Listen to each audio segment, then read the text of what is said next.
Hello and welcome to Optimal, the podcast. I'm your host, Dr. Dicken Weatherby, and this podcast and my website all focus on one thing, and that's the quest for optimal health. Our goal is to help you, to help your patients achieve optimal health so they can experience an optimal life. If you've enjoyed this podcast, please subscribe. We're on Apple Podcasts, Google, and Spotify. And also make sure to go over to optimaldx.com and check out our resources on the site. Now, without any further delay, is today's episode. Hello, everybody. Dr. Weatherby here. Welcome to Optimal, the podcast. I'm your host, Dr. Dicken Weatherby from Optimal DX, and joined as usual by Beth DiLugio in Naples, Florida. Hey, Beth, how are things? Hello. Things are fine. Hot and fine. Hot and fine. It's March 2022. We're in the middle of March. I'm here in Bend, Oregon, looking out over Mount Bachelor's beautiful white glowing mountain on the horizon. I'm sure you don't have very many mountains in Naples, but you have oranges, which I'm very jealous about. Yes, we do. Yeah. We export them, so. Yeah. So today's topic, we're going to be talking about stress. So hopefully not too stressful to be talking about stress. But I do want to point out some resources that we have on Optimal DX. So we've got a couple of different blogs on Optimal DX. We have the regular Optimal, the blog, and then we have Optimal, our research blog that Beth writes for. And she obviously writes a lot of stuff for all of the blogs. So thank you, Beth, for doing all that. But her wonderful posts on stress are available in our research blog. So dive in there. And the way to go to there is to go to optimaldx.com. We have a resources drop down. You can find the research blog there. We also have a white paper. So if you go to resources and look up our white paper, we have a white paper on stress, which is pretty much, a dissertation on stress. We could be doing, I think a whole weekend just talking about what you've uncovered in the white paper. So, later on, we're going to devote, most of the podcast to be talking about that. We're going to be looking at what is stress? How do we become stressed? How do we identify stress? Because obviously we're an assessment diagnostic company. And so our main focus really is on how do we identify stress in our patients, not only from sort of signs and symptoms, but also using blood chemistries. And of course, there are lots of other specialty tests as well that we can take a look at. And then I think almost more important is the window into what the heck do we do about it? So we'll spend a bit of time on that. Beth's done some great research on that too. A little bit of update for me. I just had a birthday and my wife got me an Aura ring. Do you know what an Aura ring is? I know what an Aura is and I know what a ring is. So an Aura ring is a company. It's like, and no, we're not sponsored by Aura. I'd love to be, but we're not. Anyway, OURA, it's a wearable and it's just like, looks like a nice ring. And it's got sensors in it that detect sleep patterns and heart rate variability and temperature and whole load of biometric data that it then beams to your phone. So I've been wearing it for a day and found out that I actually toss and turn a lot at night, which is something I was probably aware of, but had never actually had quantified. Maybe because you're wearing an Aura ring. Maybe because I'm wearing an Aura ring. No, I know. I'm old enough to know the mood ring. I'm old enough to have had a mood ring. Yeah, I remember the mood rings too. Okay, anyway, that's my news. So in terms of stress, it's probably going to be a really good way to monitor stress in my own life. Stress and turn loss of sleep. Do you feel like you lost sleep though? Do you feel like you're not refreshed when you wake up? No, I get a good 8 hours. You don't realize? No. So your wife is take my CBD and I'm good to go.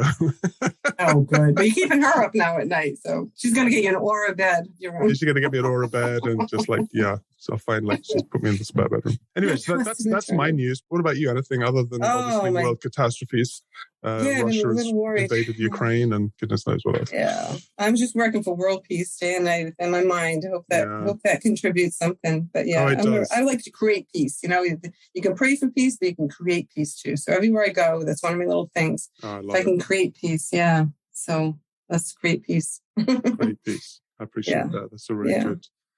Before we dive into stress, we at ODX, we get a lot of questions using our AMA or Ask Me Anything feature. It should be AUA, Ask Us Anything. But anyway. You're the captain.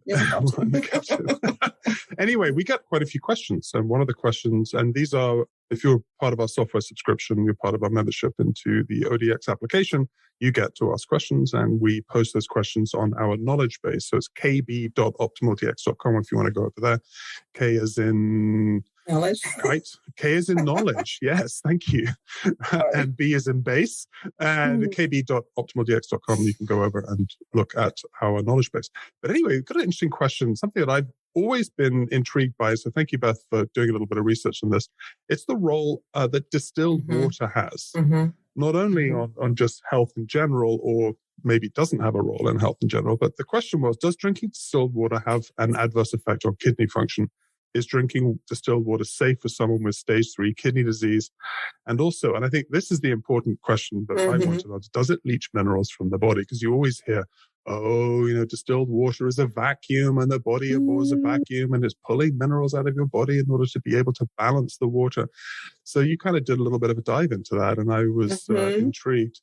Just generally, distilled water is devoid of not only toxins, but also minerals. It's pretty much a sterile environment. And unfortunately, I think as human beings, we need our water to contain those important electrolytes and minerals.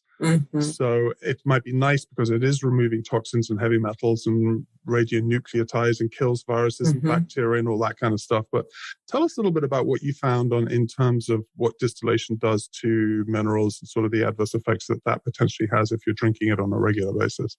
Yeah, I think it's important to point out, like you said, it pulls out everything. So it pulls out the toxic minerals, it pulls out radionucleotides that a lot of times actually mimic nutrients, right? Like strontium-90 can mimic strontium and calcium.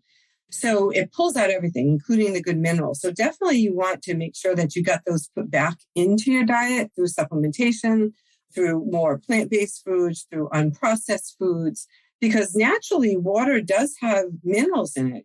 Naturally would be having calcium, magnesium, sodium, selenium, even fluoride, sulfate chloride, iron, zinc, and lithium, which is interesting. Like they have lithium springs, over off the coast of Naples in Italy. They have an island of Ischia, and they have these mineral springs there. And in some places, they have lithium springs where you actually soak up the mineral lithium from the water. And we know lithium was used to actually treat manic depression in the past. So it's something that helps regulate mood. So a lot of times that's just sucked out of the water anyway. So that's one of the things you want to make sure that you're getting back somewhere through food or through supplements. So, but tap water even has some minerals, and like well water, I'm on well water. So when you soften the water, you're taking out all the calcium and the hard minerals and magnesium and things like this. So softened water takes those out too. So distillation takes all these things out. So you have to make super sure that you're getting them back in the diet and through, we talked a little bit about earlier, something called Willard water, which you have to look up. Everybody ought to look that up on their own. Watch the 60 Minutes segment from 1980, I think it was. But it's about Willard water or dark Willard water. And one of the things it does is catalyst altered water, and it has this lignite added back to one of the products. And the lignite seems to be high in trace minerals. And I think that's why it might have some of its really positive effects. Like I said, if you go and watch the video, you see this guy who has this 3rd-degree burn on his leg, and all he uses is Willard water. And the doctor's like, yeah, just let him use the Willard water instead of grafting it, because grafting is going to mess up, somewhere else in the body. It never heals. Anyhow, so 60 Minutes is diligent. They go back in 3 months. They go back in 6 months. And, it's looking real good. And then eventually there's not even a scar. So we're like, is this a hoax? Is there a trick to this? So to me, it was pretty impressive. So I started to use dark Willard water many, many years ago. And the dark one can add minerals back in. So I know that's some of the way I get some minerals. Not super scientific. You got to see the video. We'll post it on the podcast. Oh, cool. Yeah, why not? Yeah, Willard, Willard. Yes. Yeah, we'll put a link to that so you can kind of go back to optimaldx.com, and we'll have it on our blog post. Okay, cool. So what about this question about kidney function? Because really probably shouldn't negatively affect kidneys. Well, not specifically. I did mention, there were a couple of things. I did find something that said it could pull some minerals out of your teeth if you're drinking just distilled water all the time. It also could pull nutrients out of food. When you say boil food in distilled water, the minerals leach out of the food into the water. And actually with someone with kidney disease, like we do have them soak and leach out the potassium out of potatoes. So sometimes you want to lose the minerals, because with kidney disease, you can't flush out all the minerals you're supposed to. And kidney disease is strange. You have to have a very specific prescription from the renal physician, the renal specialist, because sometimes people have to have plenty of water. Sometimes they have to restrict water. If they're not urinating, they have to really restrict their income of water and their income of minerals. So I don't know that it would specifically hurt somebody with kidney disease. I don't know if I'd add back a lot of minerals for someone with kidney disease. You have to know what you're dealing with. What's the sodium prescription, the potassium prescription, the phosphorus prescription. So that is very complicated. And I would defer that to a renal specialist to say, are they flushing out enough minerals?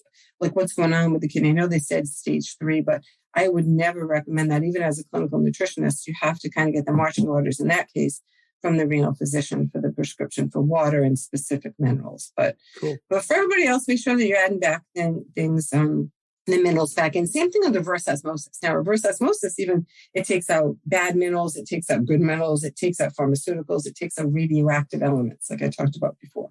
But now you have to remember to put all those things back in. So that's the final recommendation, is make sure you're getting minerals from other places. If you have kidney disease, especially stage 3, you have to see how much you can tolerate of water and how much you can tolerate as far as minerals. So that's such a specialized thing for kidney failure. So if you want to read that response, go over to kb.optimaltx.com. It's our knowledge base, and look under clinical questions. Cool. Yeah, awesome. All right, let's dive into a little bit of stress. I want to mention too, can I say one more thing? And this is a whole dive. Absolutely. There is something called easy water, which is very interesting about the water in the body and electrolytes in the body. And that's a whole nother thing. So maybe we can dig in a little bit about that in the future. Easy exclusion zone water, they call it. Yeah, there's a whole load of stuff about it. You know, my wife does hot yoga and uses electrolyte supplements and stuff because when you're sweating that much, you're losing. Yeah, it's pretty amazing. She comes home and her yoga gear weighs about 5 pounds. That's how much water she's lost. That's just, my Lord, replace that. Yeah. Cool. All right, so let's get into stress. This is our topic for March 2022. We do have a white paper on this and a whole load of blog posts in our research blog. So we're going to talk about sort of how we get stressed, a little bit on the physiology, and we're just going to be touching in on just some important pieces, sort of what we call kind of optimal takeaways. And if you want to get the full scoop and the full story, then kind of dive into the white paper and things like that. I think one of the interesting things that I picked up on this, of course, is that people always think of stress as being bad, but I think we that's not necessarily true. There are ways that we can get stressed that are actually motivational and can kind of move us in a positive direction. But I think mostly for human beings on this planet, especially in the Western world, stress is a negative. And you know, I was doing a podcast actually for Rupa Health the other day, and very interesting. Carrie Jones, I'm not sure if you know who Carrie Jones, Dr. Carrie Jones. She's really she's head researcher for, or was the medical director for precision analytics Dutch testing for 10 years. A brilliant researcher and clinician. Anyway, we were just talking. She said, you know, if you could have, we're talking about blood chemistry. She said, you know, if there was one thing that you could talk to people about in terms of having a positive impact on blood chemistries, and clearly diet is probably the number one, but outside of the diet, you know, what would it be? And I had to sort of think about it. And I was like, I think stress probably is probably the one thing that we all deal with. And we'll talk a little bit about kind of how do we get stressed, because I think one of the things that we need to remember is that stress comes in lots of different packages. There's physical sources of stress, right? There's alcohol, allergies, chronic illness, drug use, food deprivation, hormonal imbalances, hunger can be a stress, infections can be a stress, injuries can be a stress. So these are sort of the physical sources. You know, one of my sleep deprivation. Yeah. One of my one of my training programs, I talked about that there was external sources, internal sources, and then sort of metaphysical type of sources. So in some ways, physical sources are sometimes the things that are happening to us from the outside. And then we have psychological sources. And I thought this is probably the one that is the most insidious, right? You know, when you look at that, isn't there that like questionnaire of like looking at stressful events? in your life. And it's like, moving house. You score it. Yes. You score it. These are all like psychological sources of stress, being overwhelmed, emotional abuse, financial problems, homelessness, inability to manage problems. And then there are those life event sources of stress. Let's look at the Ukraine. One day they were living their lives just like we do in the Western world, and then the next day, boom, their whole life changes. And you can't imagine the levels of stress. Can't imagine. So anything else about sort of the common sources of stress that sort of struck you? The one that always, and I said this for a long time, people would say, no, that is not true, but that psychological stress causes the same physical reaction, a physiological reaction as if it was a physical stress. Yeah. So anticipation of something that's negative could be a source of stress. All that psychological stress can build up and people might not even realize it because it's not that physical cut. You didn't break your arm. It wasn't an accident, but the psychological stress that builds up. And sometimes people live like that. That should become their new norm. When people don't get along and they scream at each other, and that's how they resolve issues is by, in a sense, psychological violence. All those things that people kind of get used to, they become chronic stress. And I think that to them, they become normal. And to me, I'm a pretty peaceful, quiet person, and for the most part. So when I see people like the way arguing at each other and yelling at each other, and I never do that with my partner, George. To me, that's like, wait a minute, these people don't even realize that they are under constant chronic stress and probably don't realize that maybe, and we'll talk about this in a minute, but the inflammation, the high blood glucose, all these things that happen when you're under stress contribute to chronic disease. So I think psychological stress becomes chronic. Some people don't recognize that. And then it contributes to chronic disease. And nobody's asking about their stress level or how they cope with stress. Some people cope with stress in ways that is even worse. It could be alcohol use or drug use, trying to cope with stress. And now you've made even more stress for yourself. So I think what really strikes me is psychological stress that goes kind of unrecognized or unaddressed and then turns into literally chronic disease. I think that's really important to recognize.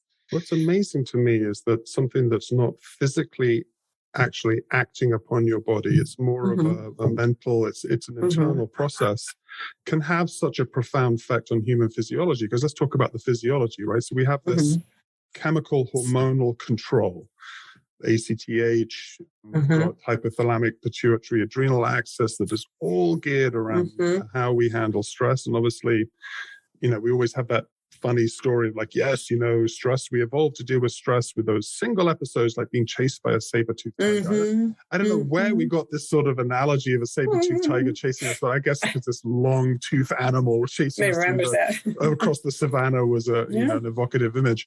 But that truly is sort of, it's a once a week type of thing, probably. I don't know, our Paleolithic ancestors probably were under a lot more stress than we probably think about. But we have this system, not only in our nervous system, but hormonally regulated and hormonally controlled, that allows us to be able to fight or flee. And all of that is about getting out of danger.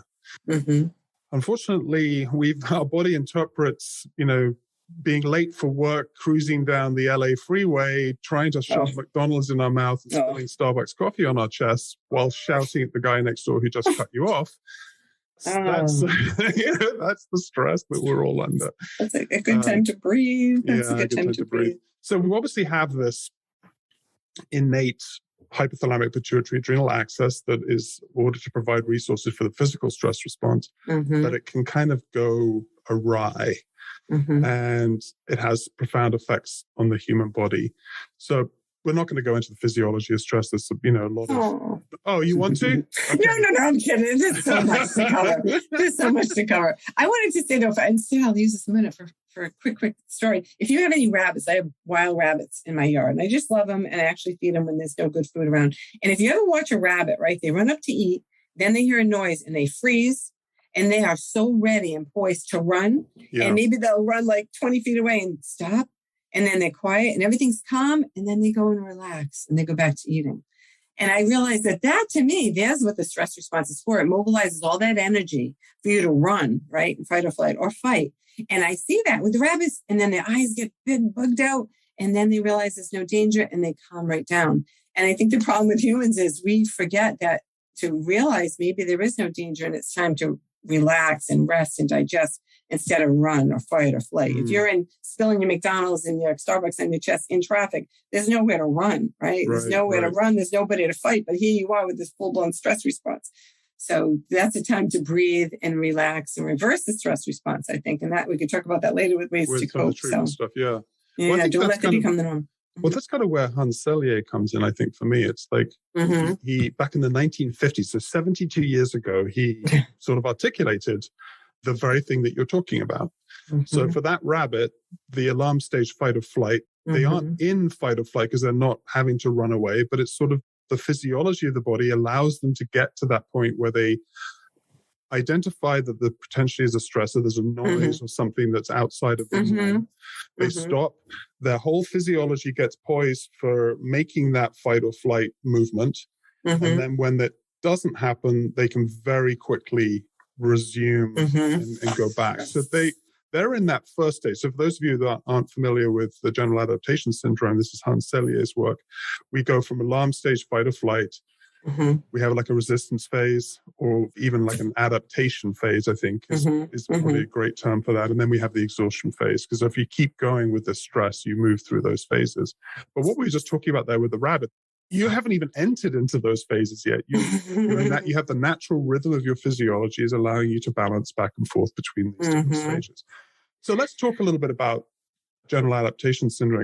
This is so fascinating to me because, and I think it allows us to get this window into understanding kind of what our patients are dealing with and what we potentially, if we're conscious enough in and of ourselves, to kind of notice where we might be.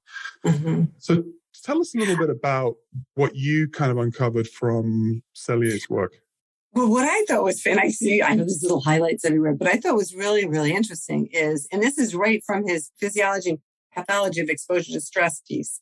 And in quotes, it says a variety of stressors, such as emotional upsets, exposure to extremes of temperature, and anoxia, set into motion defense reactions. So his work was with animals. So we're talking about emotional upset. So this like psychological stress, emotional upset, and that they affected the blood pressure, the body temperature, the blood sugar level, blood clotting, osmotic pressure, tissue hydration. And then after prolonged severe stress, you had the shock phase, the adaptation, the exhaustion. And it's interesting to me that he considered the emotional upset and also exposure to temperature changes is important, and anoxia, which bad smells, right? And that's what he used as stressors. And those all set off that increased blood sugar and blood pressure to get that physical response. So you have the fuel to get that out of there or fight. So fight or flee. So I thought that was really interesting in his work, that these research subjects, let's call them, the first thing he did to make them stressed was use emotional upsets and extremes of temperature. So yeah, those simple things that we forget. Even we talked about, a lot of times the first thing we talk about is temperature. How's the weather in Florida? How's the weather in Oregon? Because cold weather and hot weather is very stressful. And also it's interesting because those two things, extremes in weather, can deplete vitamin C. And vitamin C is actually stored in the adrenal gland. We always say, well, water-soluble vitamins aren't stored in the body. But vitamin C is stored in the adrenal gland, and it's released under stress. So as you can imagine, all this stress, changes in temperature, world events, all these other things that are stress and we perceive as stress are depleting our vitamin C. So that's a big reason right there to supplement as needed. And since most mammals produce their own vitamin C, right? It's only the humans, fruit bat, the guinea pig, and apes that don't produce vitamin C. All these other mammals keep producing more vitamin C as they need it, including during the stress response and the recovery from stress, and we don't. So you really have to pay attention to vitamin C. Is a big, big, big one for us mammals that don't produce our own anymore anyway. So I thought that was interesting as animal studies that showed all these stages. And I would say that we've pretty much proven that in humans as well. And when we talk about how it contributes to chronic disease, we can go into depth how it increases your blood sugar, it increases your blood pressure, it increases blood clotting, right? And people would take 3 medicines for those 3 things. Right. Whereas if you can control your stress and eat well, yeah, absolutely. So by extension, if we look at just sort of the physiological responses to the alarm stage or the fight and flight, we have that increase in epinephrine and norepinephrine, the two major stress hormones. We have an increased heart rate, like you said. We have increased arterial blood pressure, increased blood flow to the muscles, decreased blood flow to the organs not needed for locomotion, increased coagulation, increased cellular metabolism, increased muscle strength, increased mental activity, increased blood glucose, increased glycolysis. So if you just look at that from a dysfunction perspective, you've got a whole load of dysfunctions that are just bubbling under the surface with all of those things. So if you can imagine, if we're looking at just sort of assessments of the dysfunctions that our patients are suffering. I mean, how many patients are coming in with digestive disorders? Well, if you're in fight or flight, that person who's cruising down the LA freeway spilling coffee on his chest, he's got no digestive enzymes. You know, his stomach acid is probably not being secreted, and he's dumping in McDonald's and hoping to, no wonder he's got indigestion and he's shutting down. So yeah, I mean, it's just one physiological system that's being broken down. Yeah. People aren't thinking about this. Hopefully they'll think about it more now. Yeah, maybe. But here's the deal, though, is that I think that, and this is interesting from Célier's work, is not how quickly, but that we do adapt. That we get to that adaptation phase where that becomes normal. Yes. And so we normalize this stress response, and we are in that kind of resistance phase or adaptation phase. And the three interesting symptoms that you put up on here were poor concentration, irritability, and frustration. It's, that's sort of the mind fog, the quick to anger kind of thing. And then we move into, it's like, I can imagine it's like a, roller coaster, click, click, click, click, click. As you hit the top and then down you go into that exhaustion phase. That's the anxiety, the burnout, the depression, the fatigue. You don't have that tolerance anymore. You've lost it. Decreased immunity. Now you're moving into chronic illness. So yeah, it's fascinating stuff. I mean, the fact that this was articulated 72 years ago and is still as prevalent today, I think is extraordinarily interesting.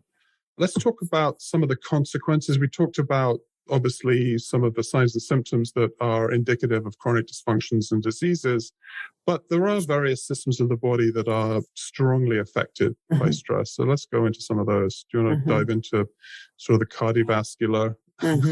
The heart gets affected by everything. I know. Oh, dear. It's such an important muscle, right? Yeah. So for me, the angina is a big thing that could be associated with stress and asthma, autoimmune, cancer, even if it's prolonged cardiovascular disease. We have more information on that specifically. Even the common cold, because your immune system becomes suppressed. Depression when you're finally in chronic burnout. Diabetes even because of the high blood glucose. That blood glucose goes up to give you energy to run or fight, but you don't need that. People are sitting still, like you said, on the freeway. Headaches, hypertension. I think anybody with high blood pressure, you got to check the stress, of course, the diet, of course, but the stress level and how they're handling it. Immune suppression, IBS, irritable bowel syndrome. The GI tract is heavily affected by stress, right? And once the GI tract doesn't work, then the brain doesn't work, and then you can't work. So IBS, and that sensitivity to stress can actually become dysfunctional, where you can't really function mentally and work-wise. Menstrual irregularities, rheumatoid arthritis, ulcerative colitis even, which is characterized by high inflammation, and even ulcers, So those are things that they've shown are associated with stress, and that stress should be addressed. If it's underlying any of those conditions, and it probably underlies all those conditions, should definitely be a stress. And maybe, like you said, the score system, then maybe every healthcare practitioner should have that in their office, and we should get one.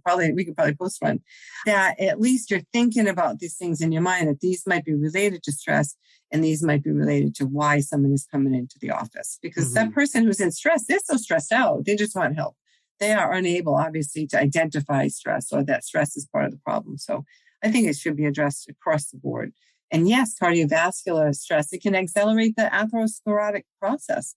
And so can lack of vitamin C. So now you really have kind of a double whammy. Yeah. Vitamin C is so important to prevent atherosclerosis. That was one of the first things, and I taught nutrition for about 10 years at college. And that was one of the things with vitamin C. And I'd highlight it and tell people, listen, atherosclerosis could be one of the first signs of vitamin C insufficiency. And people weren't putting those two and two together before. So now we're putting that together. And vitamin C has, again, more fruits and vegetables. It kind of resolves a lot of things, more fruits and vegetables. So anyway, cardiovascular disease is huge. And then even stress testing, they're actually doing that stress test to see if there is an occlusion, atherosclerosis. but there's stress in the body. And, if you can't handle that demand for blood, then you're going to have fatigue during the stress testing. You'll have chest pain, tachycardia, arrhythmia, dyspnea, a decrease in blood pressure, changes in electroencephalogram. So that stress testing is literally stressing your body to see how you can handle it. In a sense, it's reflecting if your arteries are clear enough to carry the blood that they need. So I thought that was interesting. That's actually stress testing. And how well do you respond to stimuli? Because heart rate variability is really important. And if you stop responding with a variable heart rate, then you're burnt out and you're not going to respond well to stress at all. So that's actually really, one of the really interesting important. things, just reading this, the Aura ring that I'm wearing, it gives you a reading of heart rate variability. So it's pretty cool, actually. We'll start tracking it over time. And obviously, I've just put this thing on. It takes about 2 weeks for it to kind of normalize to your rhythms. But yeah, it gives you a reading of heart rate variability. It tells you when you need to rest and when you need to be working your heart a little bit. And it looks at heart rate variability at night. How quickly does it take for your heart, once you start sleeping, to reach its natural heartbeat? If you're real stressed, maybe. Yeah. So if it's like if it takes 2 to 3 hours for you to kind of drop down to the lowest, you're your resting heart rate because you're asleep. And then what happens to your heart rate as you're sleeping in response to waking up or it being in REM sleep or deep sleep and that sort of thing. So how do you get a report? How do you get a report? Is it something you can look at online? Yeah, it's on your phone. Yeah.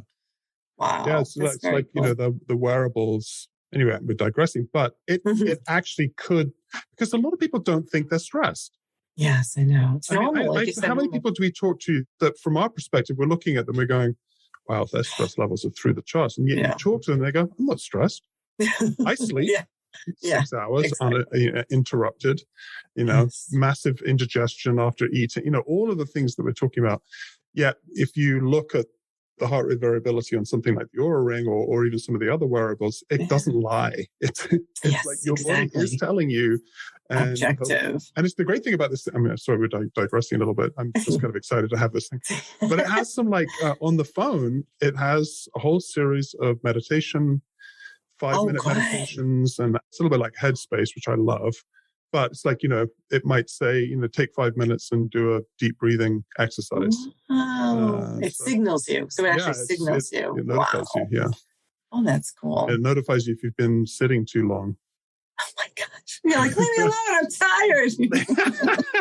Shut that thing Anyway, we're digressing.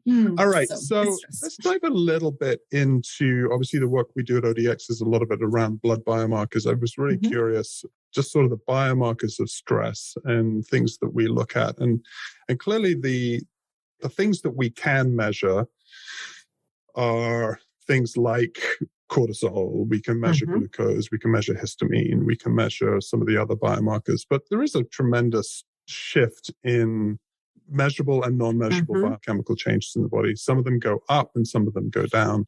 Was there anything that kind of jumped out at you when you were looking at this that thought there would be worth looking at? The glucose thing. And again, when I was back in the hospital working as a dietitian, and we would educate people about diabetes and high blood glucose and low blood glucose. And one of the things, it was on the paper, but not a lot of nutritionists would ask, but have they been stressed? When they have a high fasting blood glucose or even postprandial, how is their stress level? It was a big deal to ask about it back then. And I don't know that it's in practice as much. So the high glucose is a huge thing with stress. And then I think the histamine too, because some people can be real sensitive to histamine if you don't break it down well. Like I don't break it down well. So I can scratch my arm and it stays red and raw, and a little bit of histamine sends my gut on a roller coaster. So the histamine thing too is interesting. Again, people with GI issues under stress, the GI issues get much worse. And maybe the histamine could have something to do with that. And then the oxidative stress biomarkers that you can check that could be due to stress. So oxidative stress being due to stress. And again, giving that person the homework to identify their stress and address their stress. And then come back in 3 months and see if any of those have been improved, or 6 months if that's the case. So that, I thought the glucose and the histamine and the oxidative stress biomarkers, I thought were really, really interesting and overlooked, I think, sometimes when someone is under stress and they come in sick and we forget to ask about them being under stress. Yep. So we'll pick up on a couple of measurable biomarkers, I think, to pay attention to. And I think an interesting one is cortisol. And I think the reason I pick on cortisol is that obviously it's one of those ones that's measured with salivary adrenal stress testing, the 4 tests that they do over a 24-hour period. Yet we can measure it in the blood. And maybe it's not as indicative because someone once said, you put a needle in someone's vein, guess what? Cortisol gets released. But one would hope that they might take that into consideration when they're looking at the reference ranges. But how out of whack is it, But it's not always at 8 a.m. either. It's hard to get that rate 8 a.m. You get your blood work maybe it's 10. And then you also have to think, for a lot of people, fasting is a stressful event. It's so there's lots of things that are going on that could potentially be causing the problem. But, always one of the things I say is like, hey, if you're going to put a needle in someone's arm, draw a little bit of extra blood to get some of these other biomarkers, especially the hormones. Why not? Yeah. Why not? Because you're getting a window and it can lead you to want to do further testing down the road, or it can it can be substantially high or low and can force you to make changes to, your treatment recommendations, that sort of thing. So what did you see about cortisol? Was there anything about it that kind of caught your attention? Let me go back here. Again, for me, the cortisol and the high blood glucose is a huge thing. I think it's overlooked a lot. It also mobilizes free fatty acids, mobilizes protein and amino acids, so you can have muscle loss under chronically elevated cortisol, right? Because you're going to break down maybe dietary protein, but also muscle protein to get at those amino acids so that you can recreate other proteins. So mostly the blood glucose going up, free fatty acids being released, muscle wasting, impairs the immune system. It even depletes micronutrients, causes beta cell depletion. I mean, right here, you're setting somebody up for type 2 diabetes under chronic stress. And again, we don't put the 2 and 2 together. It decreases insulin production. And then, of course, increases blood pressure. So you're talking about metabolic syndrome right in front of us, possibly being caused by high cortisol due to unaddressed stress, unregulated stress. So those chronic signs of, especially metabolic syndrome, could be chronic signs of elevated cortisol and elevated stress that has gone unaddressed, I say. So that was a biggie with cortisol. And also increases the abdominal obesity. So that's another thing, increases visceral adiposity. So that just measuring that, I mean, you're thinking AM cortisol is a good sign? Well, both to do the cereal, right? Make sure it's up in the morning to wake you up and it's down at night so you can go back to sleep. So seeing that cereal. Make sure that if you can do AM, I'm talking about blood cortisol. Yeah, and blood too, that's tough. Yep. It's a little tough to get that evening one. Exactly. But if it's super, super elevated. The other one was DHEA, and I know that there are practitioners that will look at the adrenal stress testing and look at the cortisol rhythm and then look at the DHEA. And the first thing they look at is the cortisol DHEA ratio. Because it is it's just like, that's going to tell me a lot. Unfortunately, I don't think we have a clear, and I'd love to get this into the software if we could, is to work out the ratio between maybe an AM, because obviously you're getting your blood tested at the same time. So you've got an AM cortisol and an AM DHEA. Is there a way that we could look at establishing some kind of range for a ratio between the two? So the ratio of cortisol to DHEA is a way to predict potentially what you call a tolerance to stress. So a higher ratio of cortisol to DHEA was associated with an increased arousal, anxiety, fear.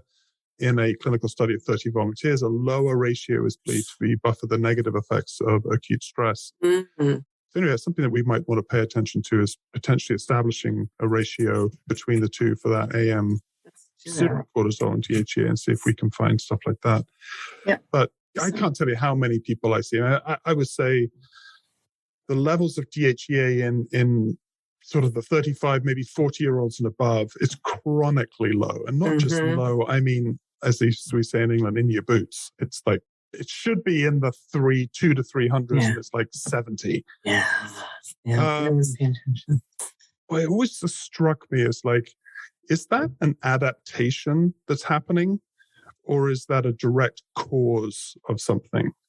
I don't know if that's been answered. I know. Is that being answered? It's a precursor, of course, to your estrogen, testosterone. So maybe as you get older, you don't need that as much, but it's needed in so many other places in the body. You would think that it wouldn't just stop producing what it needs. You also have to look at the tissues that are producing it, right? And someone once said that if we've got widespread atherosclerosis in the body, there is potential for having atherosclerotic lesions in the small capillaries and the arteries that supply blood supply into the adrenal glands. Adrenals, potentially causing the adrenal glands to not produce. I don't have any backup for that, but it was a sort of an interesting sort of analogy across going, maybe it has less to do with the fact that as we age, we produce less. It's like, yes, it's like looking at the difference between the production of a hormone and the body's need for that hormone. So we basically say, oh, well, the body's not producing as much. Maybe it doesn't need as much. I would say that the tissues are just as responsive, and the cells don't suddenly go, well, I don't need to be stimulated by DHEA anymore. I'm 55 years old. Yeah, I'm done. And I don't know whether that's true or not. And I think in allopathic medicine, they take for granted, well, the production's going down, therefore that's, it's natural. Right? That's natural, yeah. Yeah. But there was some supplementation in menopause with DHEA had some positive effects. So we could dig more into DHEA supplementation and see if it restores some of these physiological functions or helps you. Yeah. But it's supposedly too, like in acute stress, the DHEA is supposed to go up to counteract the effects of cortisol, like we said. But maybe without that, you're not going to be able to counter the effects of stress. And that's what happens as we get older. Maybe we're just not capable anymore. See, that's something that I also am really intrigued by, is this concept. And again, we're darting around here. There's this whole concept of acute stress, chronic stress, and adrenal exhaustion. So yes, of course, there's acute stresses that we're under. There's things that are happening that are temporary and extraordinarily stressful. But I would also say that a lot of people are in chronic or prolonged stress. And check the DHEA. Check the DHEA. So I wonder if, because in the software, obviously, we talk about chronic stress and having certain biochemical or sort of biomarker changes around what we call chronic stress, as opposed to adrenal insufficiency or adrenal hypofunction, where we've noted that the roller coaster has got to the top and is now sort of heading down into the exhaustion phase. And so we're looking at these biomarkers, things like DHEA, cortisol, aldosterone's effect on sodium and potassium, which are the two of the easiest biomarkers for us to check. And yes, we're not getting a direct measurement of adrenal activity, but we can infer and use it as just one of the pieces of evidence pointing in the direction of adrenal stress or adrenal exhaustion. Reflection, it reflects it. Yeah. And then looking at glucose. I mean, when you look at the work we do, everything is so intimately connected. It's like you can't have a conversation about cardiovascular disease without talking about blood sugar dysregulation. Right. They are hand in hand. And in some ways, you can't talk about stress without also talking about blood sugar dysregulation, because stress can have such a tremendous impact on blood sugar regulation. And then looking at blood pressure. And blood pressure, and then the lipids. So it's it's worth it. It's worth, if you have time, to go to the blog. And if you're just going to read one or two of the blog posts, I would really look at biomarkers and consequences, because there's a lot here that we can look at. Party. Sorry. Little Iron Maiden going on. That's my phone. That's heavy metal. Talk about heavy metals. You can talk about heavy metals. I'm sorry. I'm a big heavy metal guy. I'm surprised. I have to say. You are surprised? Yeah, kind of. I don't know. I think it's the alter ego. I think it's my alter ego. I think it's a balance. I think part of my psyche needs a little bit of, I don't know. He's a real gentleman. I'm a gentleman, but I grew up listening to Black Sabbath because my brother did, and AC/DC and Iron Maiden and things like that. Anyway, back to stress. So anyway, so do read those two blog posts. I know we're kind of maybe running a little bit short here. Let's finish up just the assessment side by looking at the salivary measurement. And I was curious whether you noticed, obviously we're in blood biomarkers and blood chemistries and CBCs and things. And then obviously the further testing and the additional testing that one can do with saliva, blood and stool and dried urine and things like that. Did you feel like the salivary measurement of stress biomarkers was superior or an adjunct to? It actually said it paralleled, that activity, and that it might be a good marker for what's going on in the blood, a surrogate marker. So I don't know that one or the other is the best. I do think though, like if you can take 4 samples, throughout the day of cortisol and DHEA through salivary means to me, that's kind of convenient. You do it at home. You get in a pattern with the AM and then the middle of the day and then 4 o'clock and then nighttime, whichever it says on the directions for the serial testing. I think that's best. Because you said getting the blood drawn for cortisol is going to increase someone's cortisol. Mm-hmm. You don't know what time of day it was, what else is going on with them. So to me, I think, and we don't do the salivary in the software, but to me, I think that would be well worth, especially if they have a super high morning cortisol or a super low morning cortisol. Follow it up with the serial testing. So you get those 4 samples and that information that gives you more of a pattern to see what's going on. And it's done in the comfort of your own home. And it's like you're not having to drive to a lab and you're not sitting. So it's a lot more conducive to getting probably better baseline measurement. And you're going to spit anyway, so you might as well use the saliva. For some testing. I've done these before, and you're chewing your tongue to try to get it. Thinking of lemons or whatever. I don't know. To get it salivating. That makes you salivate? Lemons? I don't know. Does it? I'm starting to salivate just thinking about it. Personally, I don't know. So, all right. So I think paralleling is good. I think that's a good rule of thumb there. If the cortisol is really elevated, and you are thinking that adrenal stress or adrenal insufficiency or adrenal hyperfunction, whatever you want to call it, is happening, then getting that, the 4 measurements over time, getting that DHEA measurement, getting the DHEA ratio. And I think some of these other companies are also adding in a few other, they do salivary IgA, secretory IgA, which is really cool. Talk about something that gets affected by stress is gut immunity. Yeah. And some people have it low anyway. Like people with celiac, the genes for celiac have a low secretory IgA anyway. Yeah. Now you get stressed and you're bottomed out. You're bottomed out. So I wonder why people are getting, generalized GI infections and things like that. Exactly. I thought you should mention maybe the normal pattern. The cortisol increases significantly upon awakening and then decreases 45 minutes later, reaching the nadir or bottom in the evening. Yes. Then DHEA starts relatively high in the morning, decreases for the first 60 minutes after awakening, and then steadily decreases until it's nadir in the evening also. So there's your normal pattern. So it should say that too, if somebody's going to get this kit in the mail, read the directions and usually they'll include what the normal pattern should look like. And then the healthcare practitioner can compare the results to the norm. Mm-hmm. All right. Let's spend a little bit of time addressing stress. Can we treat it or can we beat it? You always come up with great titles. So again, not to do shameless plugging for what we do at ODX, but do go over to the blog and read these really cool, important posts that we put up there. And Beth Ellen does such a great job with those. So thanks for doing that. All right, take us away with addressing stress. Take a deep breath. Close your eyes. I like it. Deep breathing. People forget it's simple. Yeah. It's cheap. All you can do is be aware to do it. You have to think about doing it. Like when I wake up first thing in the morning, I'll do a couple of deep breaths. I practice that much that I actually do remember to do it first time, waking up. So deep breathing. Exercise can help you manage stress.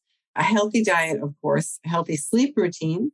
Meditation, like you can do structured meditation or you can just meditate on the breath. Mindfulness, just awareness. Music therapy, I call it therapy because I think just walking down the street listening to music is music therapy. Or not heavy metal, but... Not heavy metal, yeah. Whatever, hey, whatever. If it makes you salivate, then heavy metal's okay. Relaxation, progressively relaxation, yoga. Social support, too. Again, you can walk down the street, listen to music, and then call a friend. So you can have a really stressless or stress-managing walk. Stay grounded. And I mentioned that about grounding and earthing and actually coming in contact with the ground. And the earth gives up electrolytes, which are can help as an antioxidant. But grounding, too, helps reduce blood pressure. And that's something you can read about in the blog as well. And time management. I'm actually really bad about time. Like I'm doing this now and I'll do something later. If you interject, say, well, you have to do it at this hour, at this time, that's very stressful for me.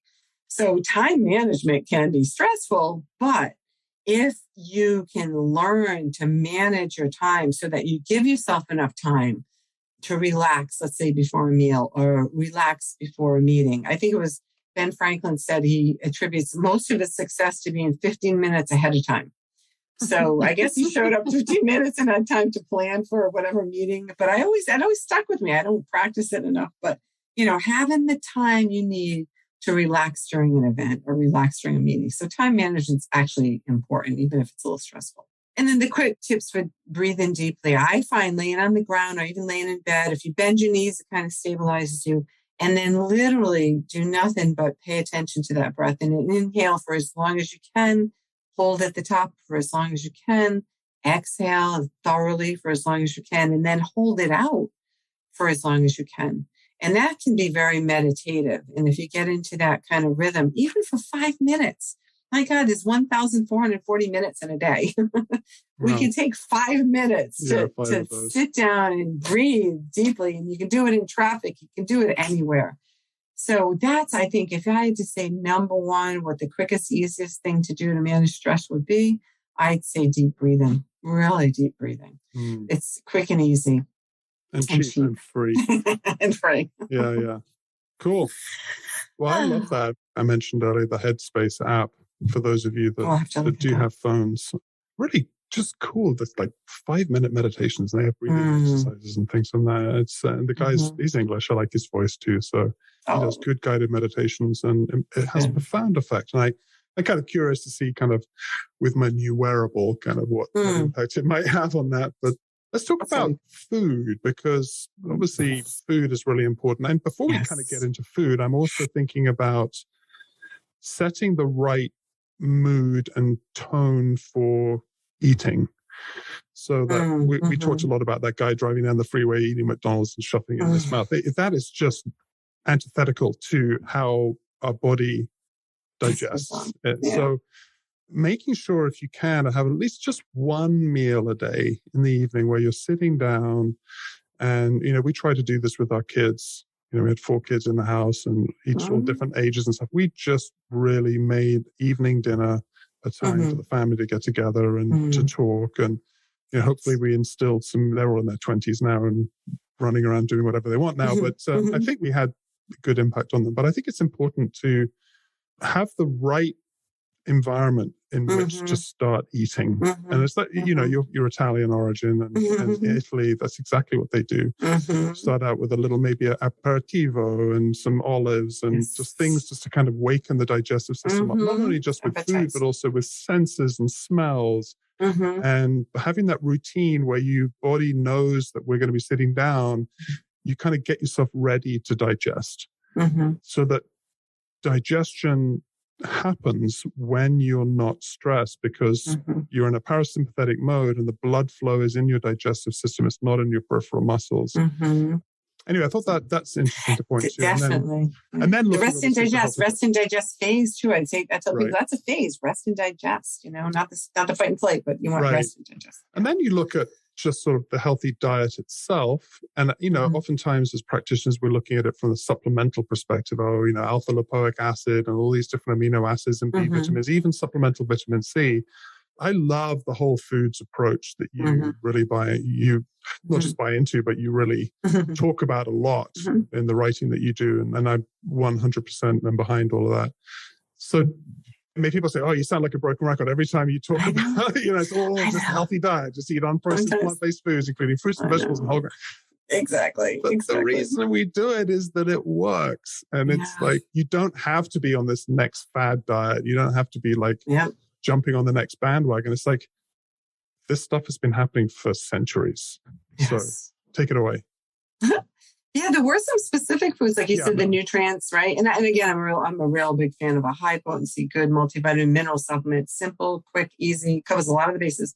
So those individual nutrients, that's a whole nother story. But the multi, I'm a big fan of. But foods, banana came up. So this is 4 different resources I got some of this information from. But banana, blueberries, Brazil nuts, broccoli, and coffee was listed in there. And I want to say there are some people, though, like with essential tremors especially, or some people don't tolerate coffee and they don't break it down well, so they get too hyper. So it might not be good for them. Go with an organic decaf, perhaps. Right. Complex carbs, dark chocolate, eggs, fish, flax seeds, kiwi fruit, oranges, probiotics, spinach, tea, turkey, walnuts, and whole grains seem to be the champions here of foods that can help you to fight stress. And it is kind of a broken record, but then I think about it's like, is it a broken record when you have to keep putting gas in your car, change your spark plugs, change the oil, check the transmission fluid, put on your, good tires. All those things are what you need the car to function properly. No, and it's the same with our body. Yeah, it's the same with your body. Yes, you have to have a good, healthy diet for all of these things. And I do completely believe you resolve some of these chronic diseases that we label as diseases are just metabolic imbalances because you're eating so poorly. And, I don't always take away certain foods from people. I'm like, here, as long as you include your 5 servings of fruits and vegetables a day, this, and this, don't change anything, just add foods in first.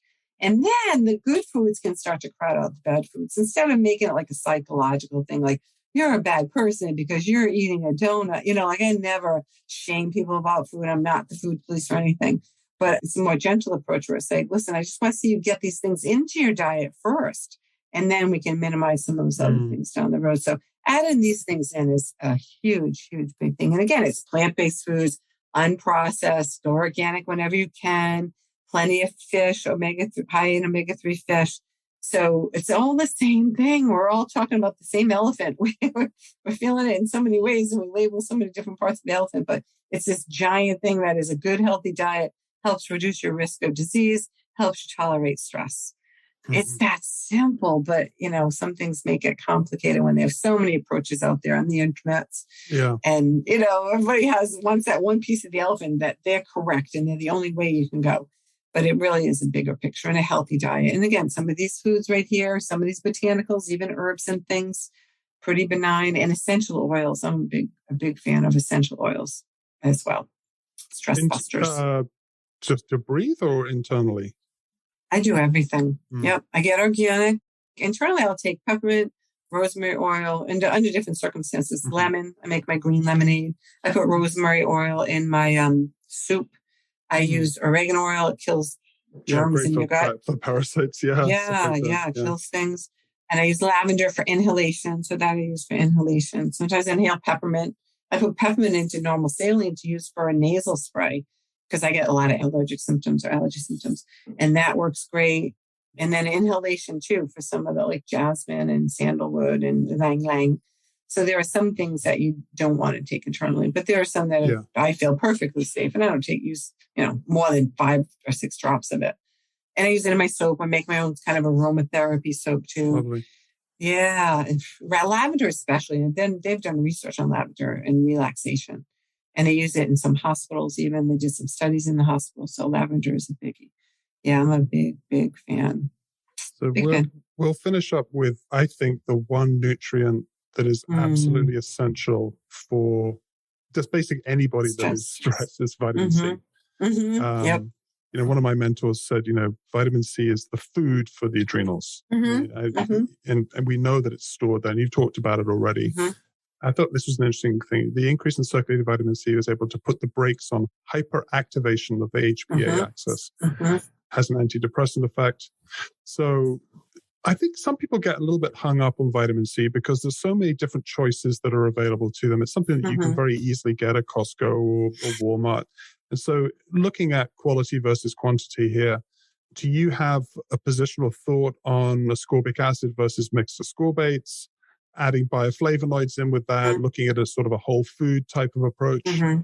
I do I get it with the bioflavonoids, but I take pretty high doses. So it's not just a whole food supplement. So it's going to be some synthetic vitamin C, but it seems like just out of curiosity, how much do you take a day?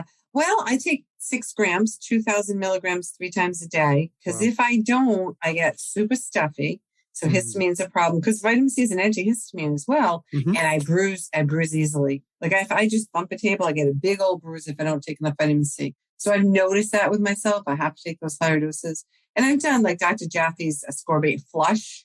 And I needed 20,000 milligrams, 20 grams of it before the flush. I know. So I feel like I need a lot of vitamin C. That's pretty intense. I mean, I used to do vitamin C. I know you've worked a lot around IV nutrients and things like that. When we were doing the IV nutrients at NCNM when I was at school, we were doing large bags of vitamin C, obviously making sure that they were balanced and all that. But it was amazing what the effect was.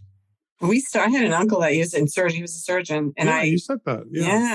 I got it incorporated over at the ICU unit in trauma patients. And they started to get 5,000 milligrams, like even right in the ER room before they got to the trauma, to the ICU. Yeah. So it's an antioxidant protocol. And we did mix other things too. Some oral and some, by tube, and then also more IV. But yeah, it's got to be those higher doses for some folks. And it's very, very interesting. Linus Pauling, he won a couple of Nobel Prizes. And vitamin C, I thought his work on vitamin C was pretty amazing. And I think it's coming back again, because it was with IV vitamin C. People tried to use oral vitamin C. And of course, you flush out greatly if you use high doses. But it's interesting. There are some preps for colonoscopies now that use high dose vitamin C to get that, clear out, to get that flush. So they can use it. Now, some people with a GP60, oh my gosh, there's a genetic disorder. Glucose 6. Disorder. Yeah, whatever. I was trying. I was like, gosh, can my brain really pick up that? Yeah. But some people can have high doses. And people with kidney stones, sometimes the high doses are not good for them. And some people actually recycle vitamin C better. There's actually a recycling mechanism, I guess, at the red blood cell or something. I thought that was interesting. And, there's only missing one enzyme that, as far as other mammals that make vitamin C, there are 4 enzymes you need, and there's only one enzyme missing for humans. They think, my understanding is, they think that we gave up the option to produce more vitamin C to maintain that glucose as glucose. Otherwise, you could turn glucose into vitamin C. So we have more glucose, they say, because we became more nomadic. So missing that one enzyme, who knows? Maybe there are some people that have the 4th enzyme and can produce their own and don't need the supplementation. But I think every time they do an animal study and an animal that produces its own vitamin C, that to me is a variable that just throws out the results of that study. Yeah. You have to consider that. So then they have to do it on guinea pigs, which not very nice. You go. Yeah, because they don't make their own vitamin C. I know. But vitamin C is super, super important. You can read more about it in our blog. It's essential to a healthy stress response. And most people are deficient in it. At least take your blood. You can take your blood levels pretty easily. And I find that most people are under the optimal whenever I have tested with folks. And a lot of people don't eat any fruits or vegetables. So I'm like, where are you getting your vitamin C? This blows my mind. So it's so important. They probably don't know they don't make it. So. They don't know that. It's such a simple thing. Yeah. Oh my gosh, everybody should know that. Now they do. Now they do. So part 11 of our blog is the optimal takeaways, kind of what you need to do to focus on that. So go ahead and visit that blog for that. Sound like a broken record, but hey, we put up these resources. We hope you find them helpful and hope you find them useful. Beth, thank you so much for all the work you do for Optimal DX. If you want to submit questions to us, become a software member. Very easy. Go over to optimaldx.com, look at our plans that we have. We've got various different plans that you can join us at, and each one of them allows you to submit questions to us, which we answer and post into our knowledge base. Also, just a little update for those of you that maybe don't know this, we now have an integration with FullScript. We can actually now go from being all about health insights to taking those health insights and actually providing you health solutions. So you can go from blood tests through to the analysis that we do, identifying health concerns that you want to treat, and then building a treatment plan using those health concerns as the basis. And so you can actually directly contribute the treatment plan that you've produced and the supplements your patients are taking and tie them back into the blood testing that they've had. So this is a pretty cool new way of not only being able to make more out of the blood test that you're doing, but providing valuable reason why. I always think people need the reason why. Why do I need to take vitamin C? Well, you're taking vitamin C to deal with your chronic stress. And by tying that in and going, hey, these blood biomarkers were out of range. So our reporting shows you not only what blood biomarkers were out of range, contributing to that health concern being at a high state of probability, but then you're putting the treatment plan together. So you can either use FullScript if you want to, or we also have a built-in database of products in the ODX database. So come and join us. There's no contracts. It's a monthly subscription. If you want to quit, just stop your subscription. We feel that's a really valuable resource for you. Also, we've got a blood chemistry training. Again, it's called the FBCA Mastery Training Program.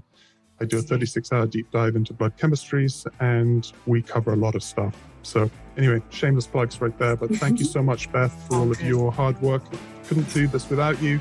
We'll see you next time. Not sure what our next topic is, but it'll be a goodie. Until then, be safe, go save some lives, and we'll talk soon.